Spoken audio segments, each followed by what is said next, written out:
Hello, everyone. My name is Ashanti Carter, and I'm the program manager of the Rodham Institute, filling in for Dr. Gigi. I would like to welcome all of you to this installation of the Rodham Impact Speaker Series, which we're going to discuss the COVID-19 vaccine and how our healthcare system has been politicized. So, you know how we start in the beginning. We're going to have a few words about the Rodham Institute, and then I'll toss it over to our esteemed moderator. So let me share my screen with you.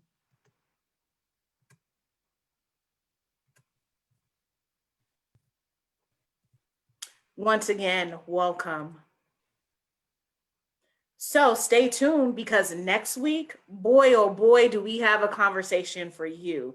Vote for your life. That's the next installation of our Rodham Impact Speaker Series, where we will have our esteemed panelists will discuss voter suppression and the importance of voting in the 2020 election.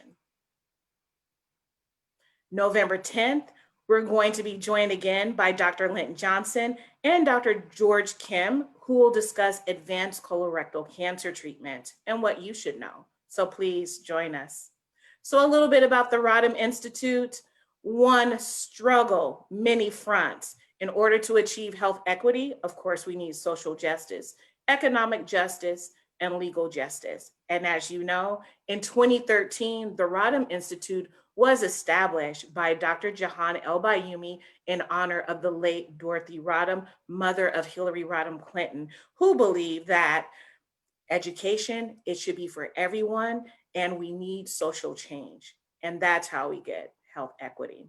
So the three areas of our institute includes youth education, programming and workforce development, training current and future health professionals in applied equity, and community collaboration. So thank you. We really would like for you to continue to support us. So check out our website. Interested in getting more information about COVID-19 and the resources that are available, please, please, please check out our website. And of course, none of this would be possible without the work of our awesome Rodham staff. And that's Ms. Tracy Bass, who's the Director of Help and Workforce Pipeline Programs, Ms. Christina Williams, who's the Director of Community Engagement, and of course, I already introduced myself, Ashanti Carter, Program Manager. Please keep in touch with us. Follow us on Facebook, Twitter, Instagram. If there's something that you would like to hear about, email us. Did you guys know that we are not verified?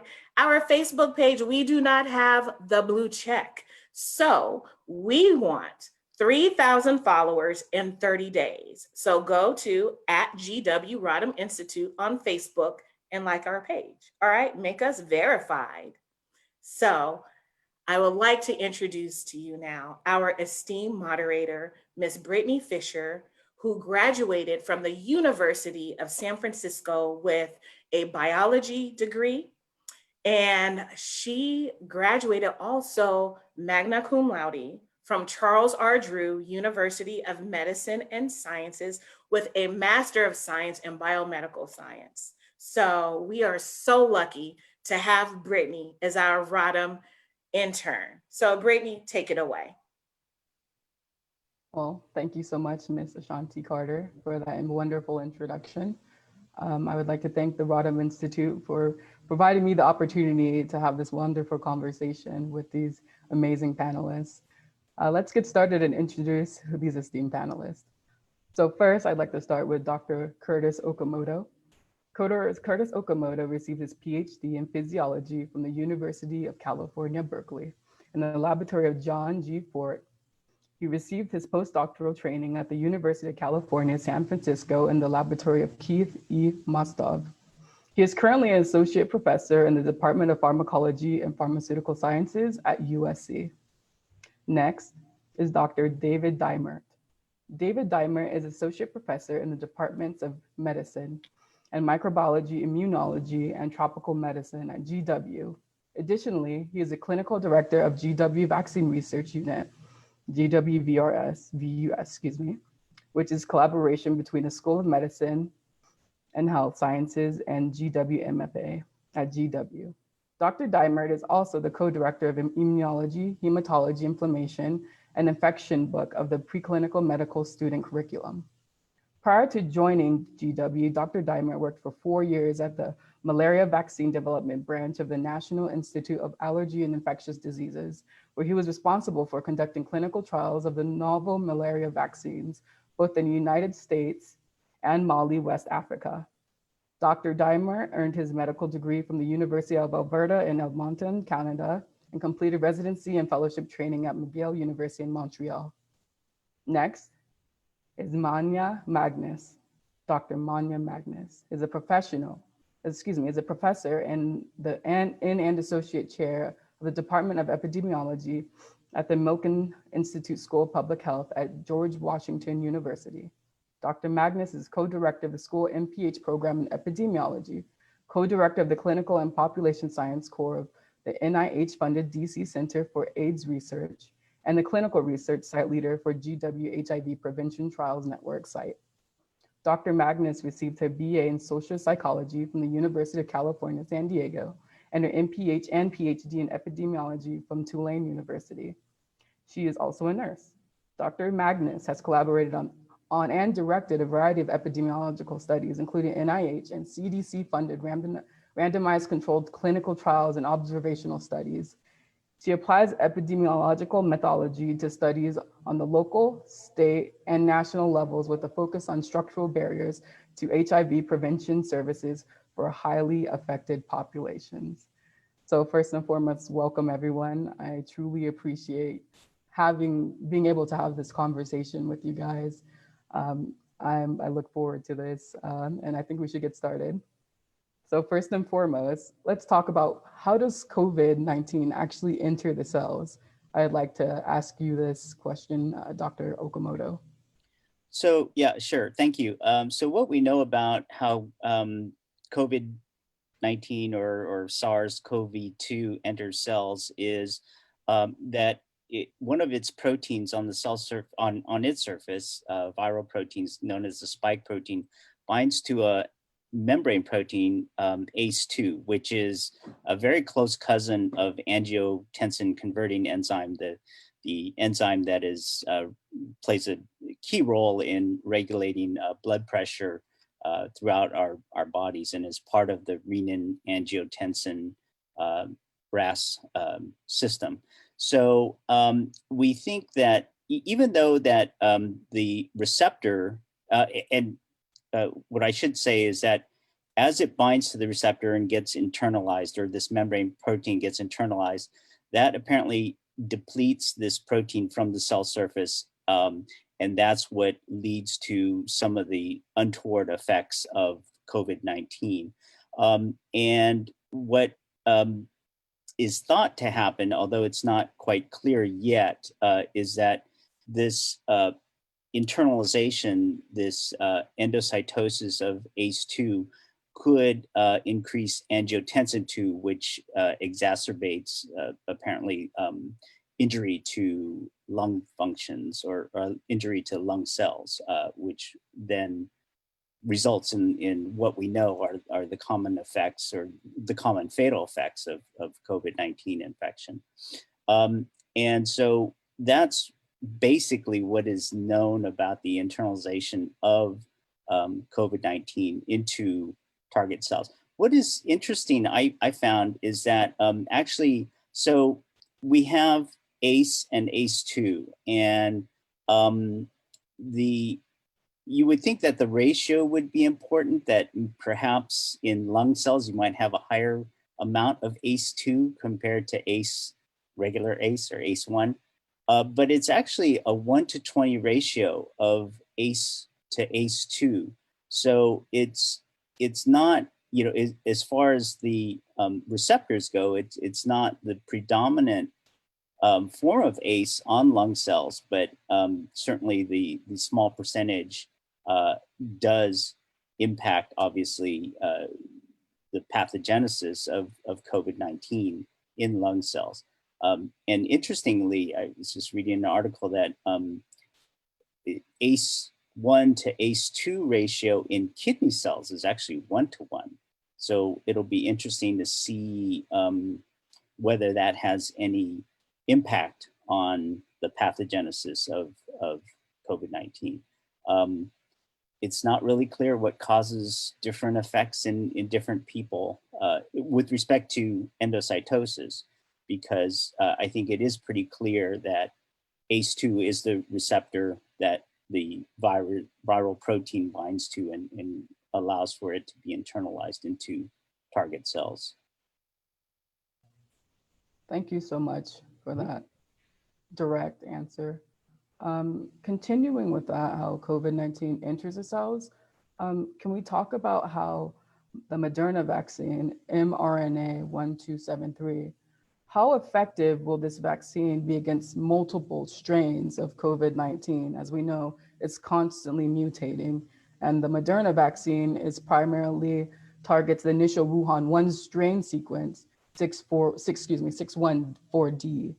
So how effective would this vaccine be against multiple strains? This is for either Dr. Diemert or Dr. Manya, excuse me. Sure, I can answer that. Well, attempt to answer that. I don't think I have a definitive answer. So the Moderna vaccine, and same with the Pfizer vaccine, they're both mRNA vaccines. So they're based on messenger ribonucleic acid. And that little piece of RNA encodes for the spike protein, which is the part of the virus on the surface that Curtis was just mentioning. The virus uses to attach to the ACE2 receptor on human cells, the lining the respiratory tract. So the whole idea is that the RNA kind of is injected into someone's arm and their muscle and taken up by human cells, and then tricks basically the body into producing that spike protein, and then the body kind of recognizes its mistake and tries to get rid of it, and that's where the immune system comes in, makes antibodies and other immune reactions to that foreign spike protein that shouldn't be there, and that immune response is what is hoped will interfere with that interaction between that spike protein on the surface of the virus and the ACE2 receptors on human cells, so that that interaction and that binding can take place, and therefore the virus can't infect a human. That's the theory. That's what we would like to see happen. So you did mention that it's based on that, the mRNA vaccine, the Moderna vaccine, for example, is based on that, the spike, the piece of genetic material that encodes for the spike protein from that original Wuhan virus. Well, what I can say, yeah, you're right that the virus has been mutating since it was first, sequenced way back in January. But the spike protein does not seem to have undergone major modifications or mutations. So hopefully, even if there are some mutations that occur, that it's not going to interfere with the action and hopefully efficacy of the vaccine. I mean, we still don't know if the vaccine is going to work. I mean, that's why we're doing these phase 3 trials. But if it does, and is it effective at preventing infection and symptomatic disease, then hopefully there won't be enough significant change or mutations in the spike protein piece of genetic material that encodes for the spike protein to interfere with that efficacy. But that remains to be seen. It's a little early to really give a definitive answer on that. That's my answer, unless someone else wants to give an alternative one. No, okay. Thank you, Dr. David.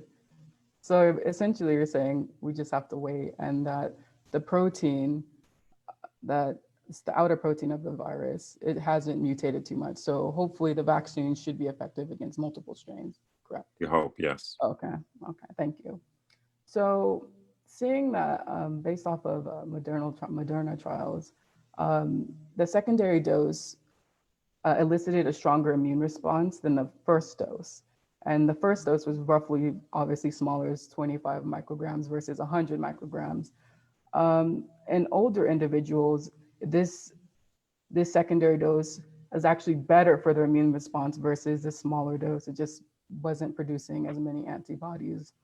So would a secondary dose be mandatory for everyone, or just against possibly immunocompromised older individuals? What would you say to that? So I think I'd be careful about when you're talking about doses that you're not confusing the the amount of the protein that's in the syringe versus the number of injections that someone is going to get as part of their, we call it their primary series. So right now, all of the trials that have in both phase 1, phase 2, and phase 3 for the Moderna vaccine have all used a 2-injection series. So the first dose is given, first injection given on day 0, and then 4 weeks later, the second one. So since, and especially that's what the phase 3 trial is using. So for initial licensure, that's how it's going to have to be given, regardless of the person. Since that's what the phase 3 trial efficacy trials have used, or 2 injections. You're never going to have someone who's only going to get 1.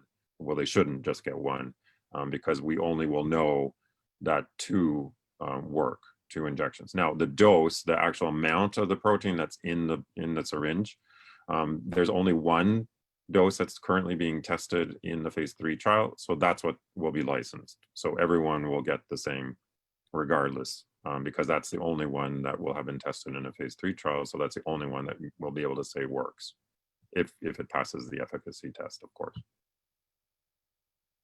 Okay, thank you. So I know that Black and Brown people haven't really, the demographic for the Moderna phase 3 trials, it's been pretty low. So I was wondering, how do you guys plan to recruit a more ethnically diverse in a population for your phase 3 trials? I think I'll let Manya answer that one, maybe. So it's a critical concern, of course, that we ensure that the population of people in our study represents those people most affected by COVID. And that is clear when we see the impacts on Black and Brown communities of being drastically more impacted with severe morbidity and mortality with this virus than other populations. So that's a key concern. We've actually really built our recruitment extensively on our existing community engagement strategies. So David's has an outstanding registry of people already interested in the trial. And then we also linked our HIV community advisory board and whole community of people. So we were able to leverage our existing relationships and partnerships. And actually, we've really not had a problem at our site, thanks to David and his outstanding team, and really our whole community. We've had very little problem, and our representation is very high for people who are those most affected by the disease, not only in terms of race and ethnicity, but also age and comorbidities.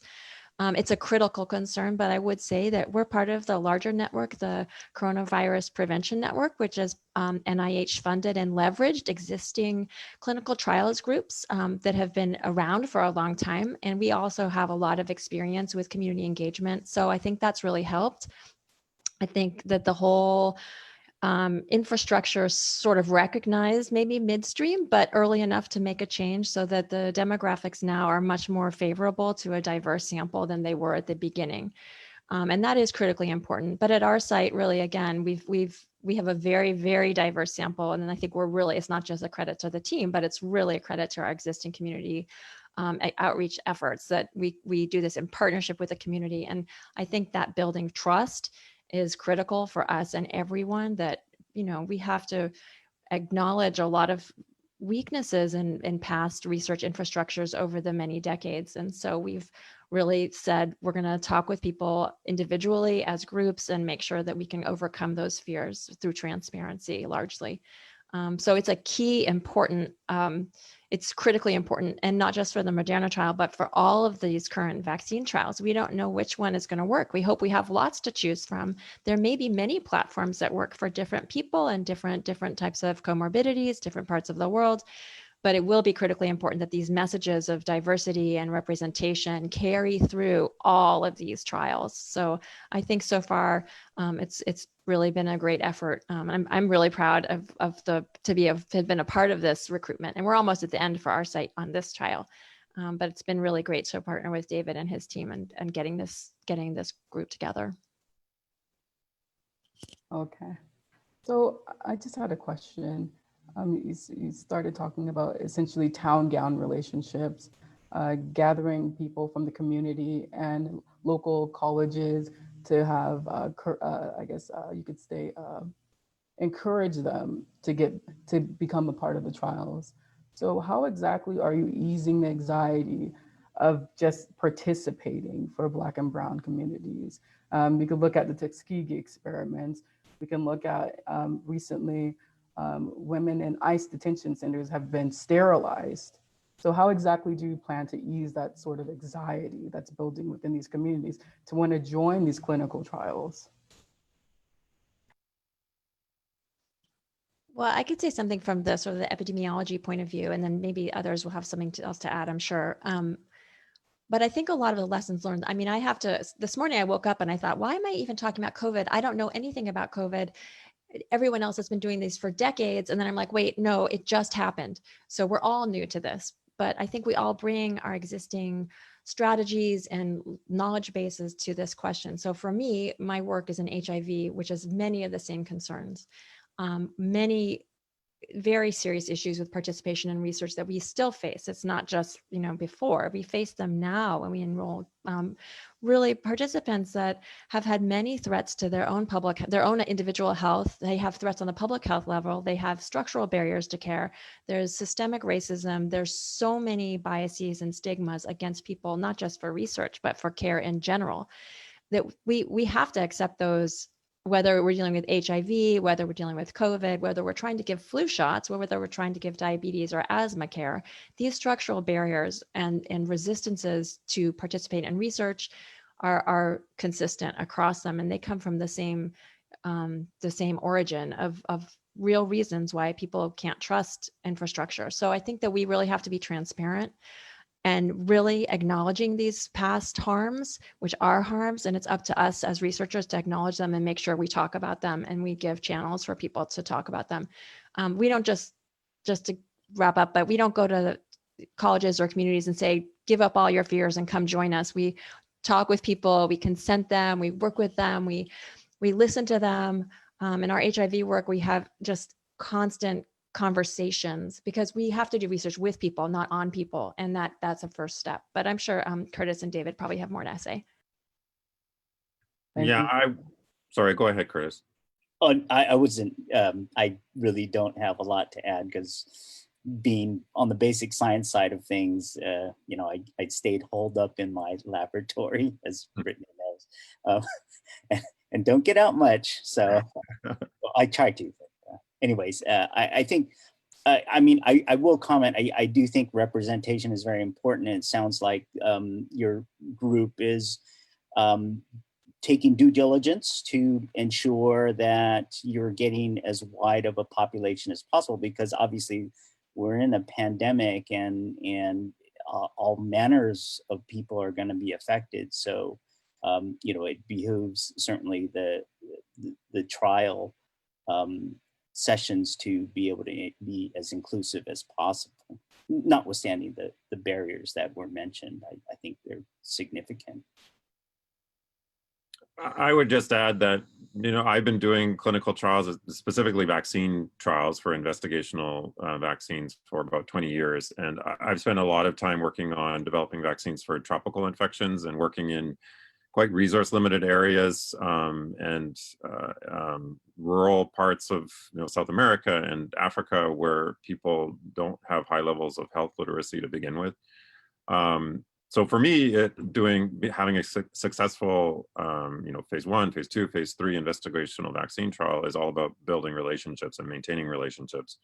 I've spent years working in the same community that has not had regular healthcare, let alone, having a research center there.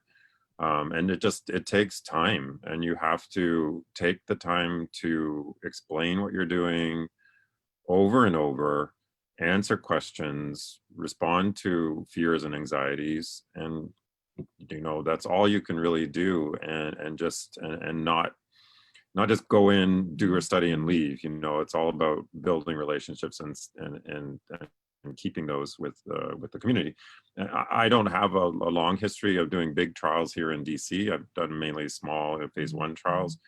So this has been a bit of a pivot for me, but I've kind of taken what I've learned from working overseas and then work, you know, partner with someone like Dr. Magnus, who has been working in the community locally, and, you know, leveraging those existing relationships.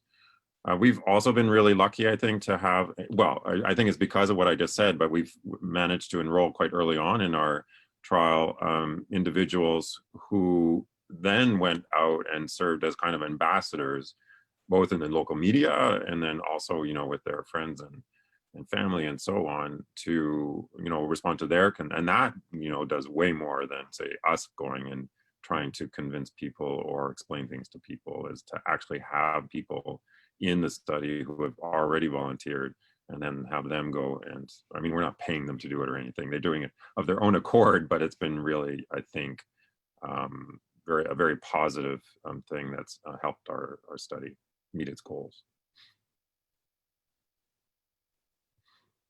Okay, thank you for your answers. Let's move on to the politicalization of the COVID-19. So this is for any of the panelists. What would you guys say to the people who are anti-mask? Because it means they have to choose between the two parties. Masks have been proven to protect people, just as seatbelts have been able to save lives. So what do you guys think about that? What would you guys have to say about that situation? Well, I'll start. I am a mask wearer because I'm part of the demographic that could suffer significantly should I contract COVID. And so it's just, to me, it's just a risk analysis, and wearing a mask for me is easy. And we are even, you know, I'm sitting in my office right now, but coming back to the university, we're mandated to wear masks, and obviously whoever comes on campus is in agreement with that. It's essentially informed consent, basically. You know, it certainly works in I think, scientific community, and I think it just becomes more challenging kind of as we broaden the people involved. Well, I could say something. This is not evidence-based. I have no evidence to support this, and I haven't studied it except for as a personal news junkie, which I consider my own my hobby. But this is not based on data. I find it very upsetting that it's become such a non-science argument, which is not related to anything. We have masks. We know they work. They're not perfect, but they're the best we've got, absent a vaccine. It's upsetting to me that it's become such a rallying cry. And it's also upsetting that there's such an anti-science contingent. But I also recognize that, you know, for many people, this COVID-19 pandemic is the first time they've been faced with a vast amount of science data and scientific information that people probably largely didn't know about through health literacy, didn't have access, or didn't care about, or didn't hear about. And so all of a sudden, the world has become evidence-based, although this is just my own impression. And I think that people are largely not knowing what to do. They don't know that the hallmark of science is rejection of a hypothesis. So you can say, I was wrong. Now let's learn from that and turn something else to another direction. So the idea that we didn't know something is upsetting and startling to many populations. And so then it becomes a rallying cry that you were wrong once and now you know something different, and they find that disconcerting. But I think it's misguided that the only way we're going to get out of this is by sciencing our way out. We know masks work. I don't think it's up for debate. They aren't perfect, but we have to do them on the population level. But I'll just add that humans are funny. We do wear seatbelts because of structural interventions called laws, and it took many years, but people finally realized that in fact they do work to save lives, and we require them in cars, and those battles will end. They won't end today. But having spent my life trying to get people to wear condoms, I can tell you behavior is hard to change. And I'm hopeful for masks, and we all wear masks, and I encourage everyone to put politics aside and wear your mask. Vote for who you want, but wear your mask. Thank you for that. That was great. So my next question to anyone, and anyone is welcome to answer. So the Trump administration touted that an antibody cocktail made by Regeneron Pharmaceuticals is a cure to COVID-19 and will be made available to the public for free. Can you talk about how the antibody treatment works? Is it really a cure? Well, I can respond because I'm actually PI on one of the Regeneron studies. So it can be used for, well, it's being studied for different reasons. Two main reasons. One is as a prevention. So actually giving the antibody to someone who's not infected, and it's called passive immunization or prophylaxis, to prevent if they come into contact with someone who is infected, that having the antibodies, kind of the same concept as a vaccine, but instead of giving a vaccine to have your body make the antibodies, you're just infusing them as an intravenous or as an injection. And those same antibodies would work the same way as I described earlier for the mRNA vaccine. They would block the interaction between the virus and the human cells. So that's as a prevention. Those antibodies don't last forever though. So when you give a vaccine, the hope is that they'll last for years, or at least the ability to make the antibodies will last for years. If you're just giving people like a solution of antibodies, they'll degrade eventually over several weeks. So you would have to give repeated injections for someone to maintain their protection against the virus. So that's one thing that's being done. And then another indication or reason it's being given to people is as a treatment. So someone who has the infection, has been diagnosed, has a positive nose test or PCR test, and then giving them the infusion of antibodies as a treatment, like as a medication almost, to help them get better. So that was what was done to Trump. He was given, after he got diagnosed, he was given an infusion of these antibodies to help him get better. I don't know if you can say it cured him, but it may have played a role in him not getting as sick as he might otherwise have become if he didn't get it. It's like impossible to say that if he's not enrolled in a clinical trial, which he wasn't. So those are the two main uses for this kind of a product. I wouldn't say it's the data that we do have so far shows that it seems to have some benefit for people who do have the infection in protecting them from getting really sick and maybe dying. But it's very preliminary data, but it might have some beneficial effect as a treatment. Okay, thank you, Dr. David. Pretty much essentially saying that what Donald Trump said was inaccurate when he stated that it was a cure. He found the cure. So thank you for that. I just wanted to clarify for the audience. Thank you so much. Let's move on to the next question. The Trump administration stated that the vaccine should be out before the election, as he's asking the FDA to loosen vaccine guidelines. Can science be rushed? What are your guys' thoughts about this? Anyone is welcome to answer.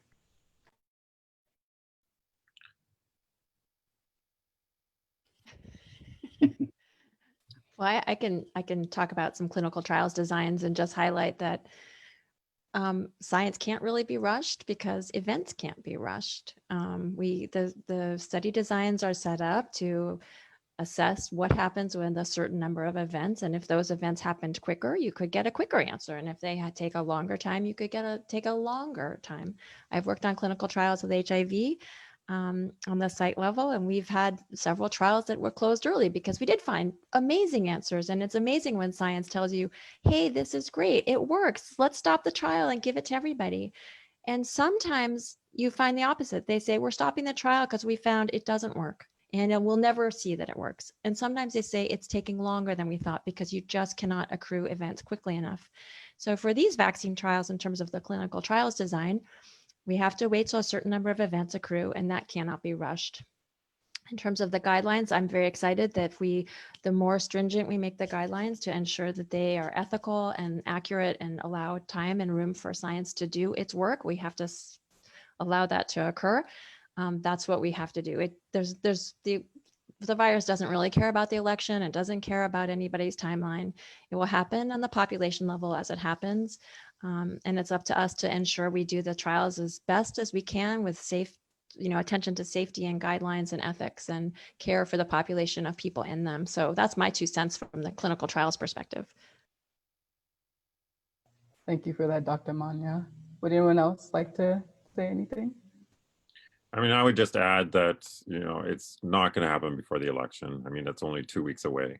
And I agree with Manya that, you can't rush science. And from what it appears, the FDA has come out with what they're going to require before they would approve a vaccine. And it's, from my perspective, it's very reasonable, their criteria. And so it does not appear that they're capitulating to any undue, political pressure. I just hope that it remains like that. Okay, thank you for that, Dr. David. Would you like to state something, Dr. Curtis? Well, I just would defer to the experts on vaccine trials and vaccine production. Just as a private citizen, again, anecdotally, I know very well that science can't be rushed, and I thought it was kind of humorous, tongue-in-cheek, that we got to a point where we're depending upon the CEOs of big pharma to say that they're going to follow the guidelines in a turn of events. And those who follow what happens in pharma have an idea of what I'm talking about. But it's great that people are cognizant of the ethical issues and of the designs of these studies to produce something that really needs to be well vetted for the benefit of everyone. So I'm, I applaud the efforts of those individuals. Okay, thank you for that. So our next question for the panelists. There's a lot of misinformation out there about the safety of the vaccine, especially with the vaccine possibly being expedited. What advice would you give to individuals who are saying, I'm not taking the vaccine once it's out? This is for anyone who's welcome. Well, I think the first thing I would say is that you have to be careful about talking about the vaccine, because most likely there's going to be more than one, and hopefully there'll be several different kinds of vaccines that are effective and eventually get licensed. I mean, the first ones that may reach the point of an application for licensure are the mRNA vaccines, just because their clinical trials were started first for those. So they'll reach that point quickest. But as you probably, I'm sure you know, that there are a couple of other vaccine trials that are currently on hold, at least in the US, because of some adverse events that have happened and unexplained medical issues in the case of the Janssen J&J vaccine. So those are completely different types of vaccines in terms of their makeup. And so there may be some vaccine, but I think that having those two trials put on hold actually can serve as an argument against what you just said, in that it shows that the trial designs and the way we're doing things is actually, we're doing it in a way that will be safe, because it is detecting potential adverse effects or events related to the vaccine. And that those are going to be detected in the trials. And if they really are related, those vaccines won't move forward.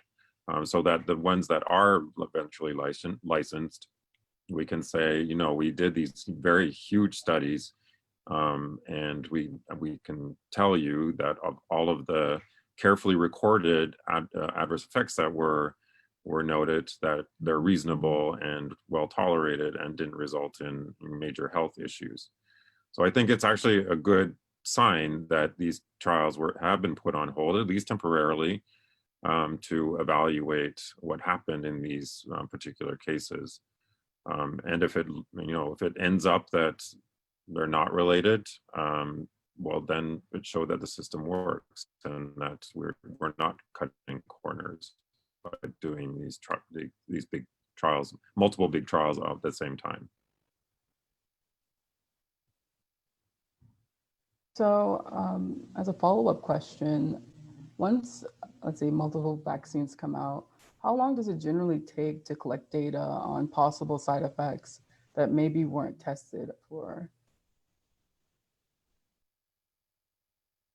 So you're talking about post-licensure, phase 4 studies, pharmacovigilance.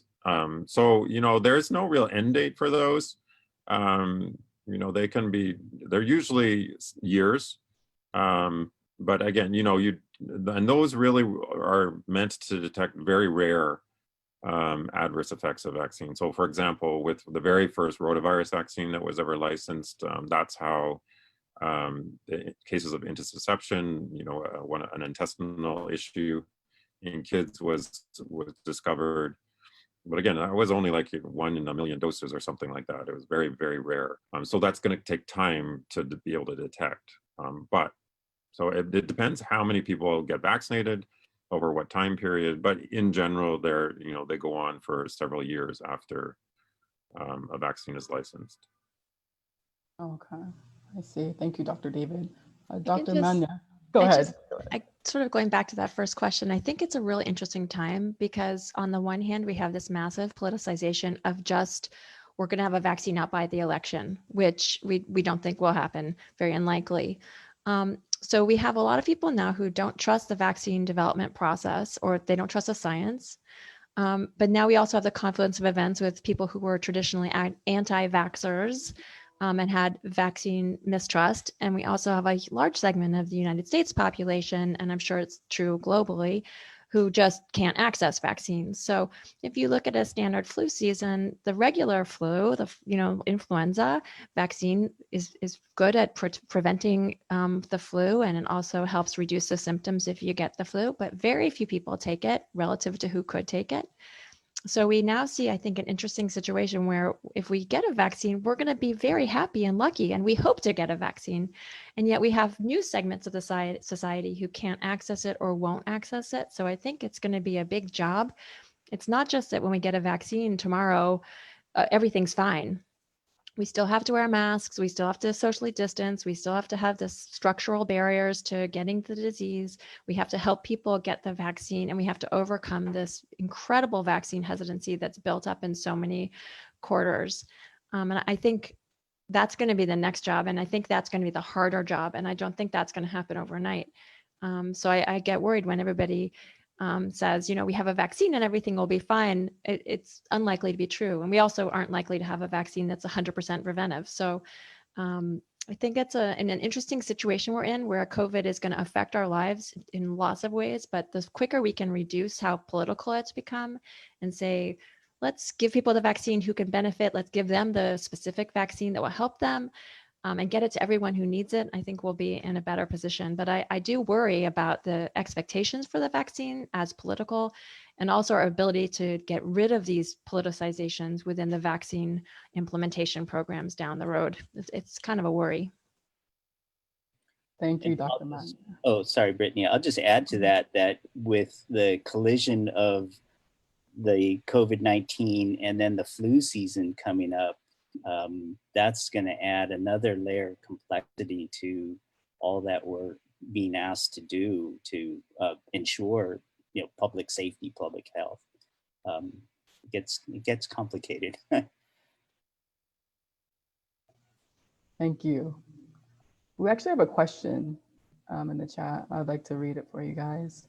So this person stated or asked, despite the promise of therapeutics like antibodies, is it still too risky to have a human challenge arm to the vaccine trial? So I can address this, or attempt to address this. So personally, I don't think that having the monoclonal antibody cocktail or remdesivir, or maybe other treatments that may reduce the likelihood of severe disease and death, I still don't think that there is a sufficiently effective and consistently effective treatment that we could give to someone who would be in a challenge trial who might get sick, to say, with 100% certainty that we can prevent them from getting really sick and dying. So because I don't think we have that treatment, very effective treatment that we can say with confidence that no one who was in a challenge trial and got infected would get really sick, I don't think that we currently should be doing human challenge studies. And this is from someone who actually has been involved in human challenge trials for other infections. So I have experience developing human challenge models, and I don't think that we're at that point with this virus yet. Definitely not until we have a more effective treatment. Okay. I also, can I add one more thing? Go ahead. Yeah, I also don't think it's necessary because there's so much transmission in the community as it is. So I think we can get the answer like with the trials that we're doing, they're traditional phase 3 trials, rather than taking the risk of doing a challenge trial where we might there's some still ethical questions about whether or not it's ethical. Okay, thank you for that. Hopefully the person in the audience got the answer that they wanted. Hopefully you informed them. There's another question from the audience. It states, does the panel have any thoughts about studying the genetic angle around COVID vaccines? Could there be genetic markers that could predict which vaccine might be more effective for different people in the population?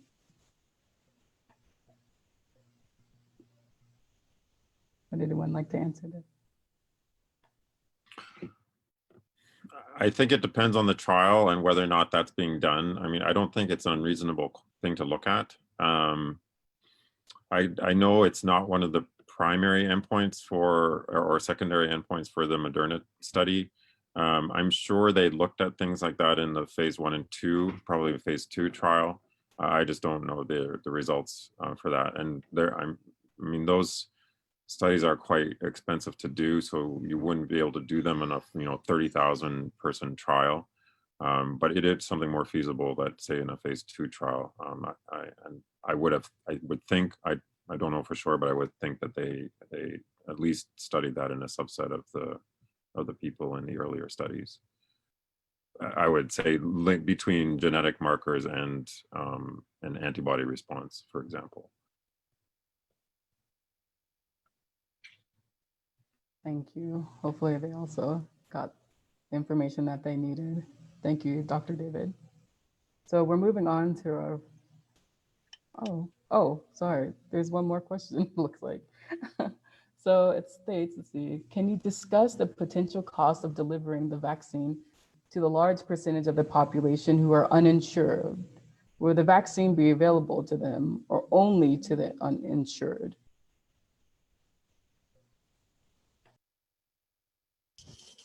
Well, I can just say I don't think we know the health policy about this. I know that's a tremendous question that everybody's very concerned about.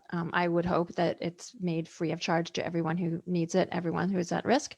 That would be only just.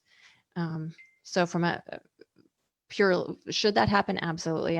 I hope it does. I think that once we have a vaccine, if we're lucky enough to get an effective vaccine or more than one, it will be our job as scientists and community members to together lobby for that, to make sure everyone who needs it gets it free of charge, and that we remove all structural barriers to delivery of any effective, safe vaccine. Yeah, I don't really have more to add to that. I'm also not, that's above my pay grade to set policy and to make decisions like that. I don't really know what the planning is, but I agree with Dr. Magnus. That's my hope, is that it would be made available free of charge. Thank you, guys.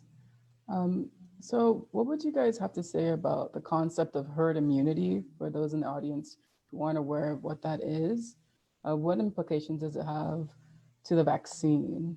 And this could be for Dr. Manya or Dr. David, if you guys would like to state something. Well, I could just say briefly, so I can say it from the population angle and the epidemiologic angle, but not the biological angle. So I'll just add that.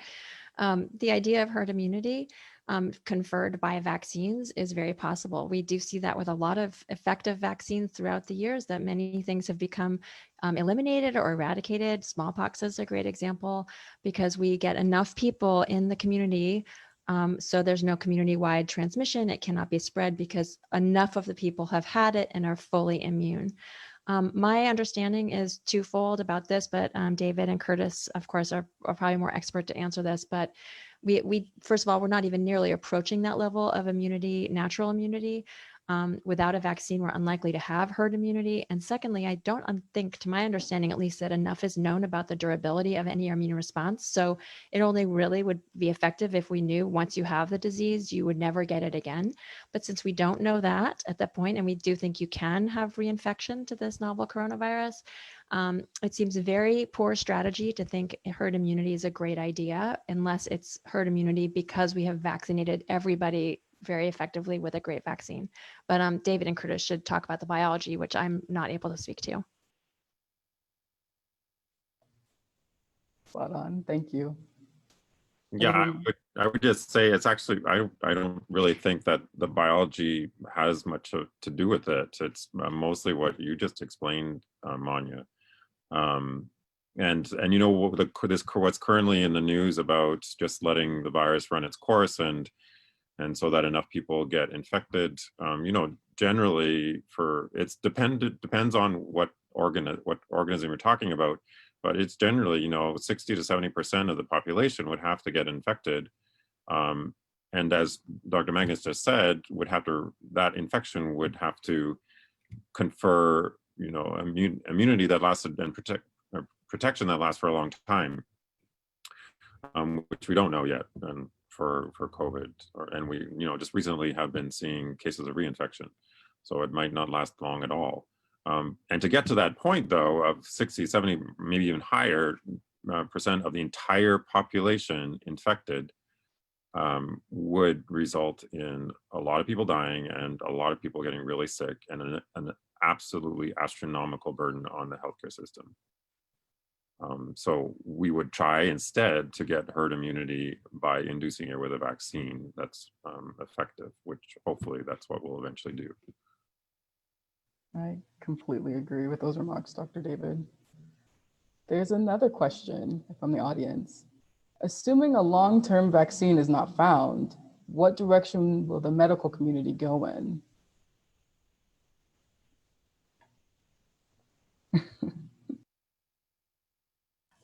Well, you know, to be honest, like we've been living with HIV without an HIV vaccine, without an HIV cure, but we've thought up very numerous, creative, wonderful uses of biomedical interventions and preventions, treatments. And so I feel like that you can exist without a vaccine and without a great treatment or a cure, but hopefully we will find that. But until then, I would just strongly advocate for masks, social distancing, structural barriers. We have to remove the politics and just wear a mask.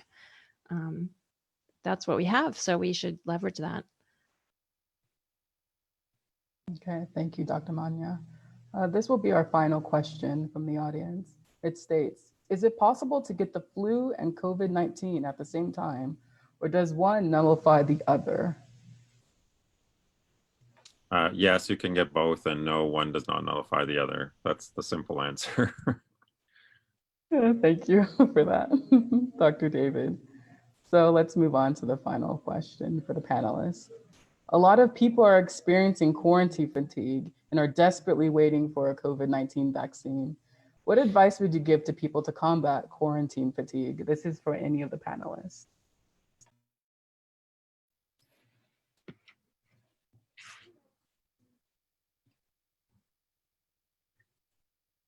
I don't really want to answer this, but I don't know. It depends on you. Yeah. I don't think there's a single answer for this. I mean, I think each of us has to find our own way to cope, and we all have our own coping mechanisms. A public health person probably has a better answer to this. I don't know if it's better. I mean, I just think if we all stop thinking about ourselves so much as a community and start thinking about everyone else, it would become easier to wear a mask if you're protecting your friend, your neighbor, your elderly friend across the road. And instead of everybody thinking about me, I'm so tired, thinking, wow, look at us, we are beating this together and let's all work on this prevention. The quarantine will seem like a strength instead of an imprisonment. And so that would be my vote. But I'd like to see it end too, sure. I'd much rather be working in my office every day than, trying to struggle in my home office. So it's hard, but we've got to do it for each other, if not for ourselves. Here. Would you like to say anything, Dr. Curtis? No, I don't really have anything to add. I think it was well stated by Dr. Manya and Dr. David. So I'm just going to leave it at that. Thank you. Okay, thank you so much, panelists. This was wonderful. I really, truly appreciate your knowledge that you were able to provide. Ms. Ashanti Carter, would you like to have our closing remarks? Sure. Thank you so much. I hope everyone enjoyed this conversation because I did. I was giving Dr. Manya snaps, yes, in the background.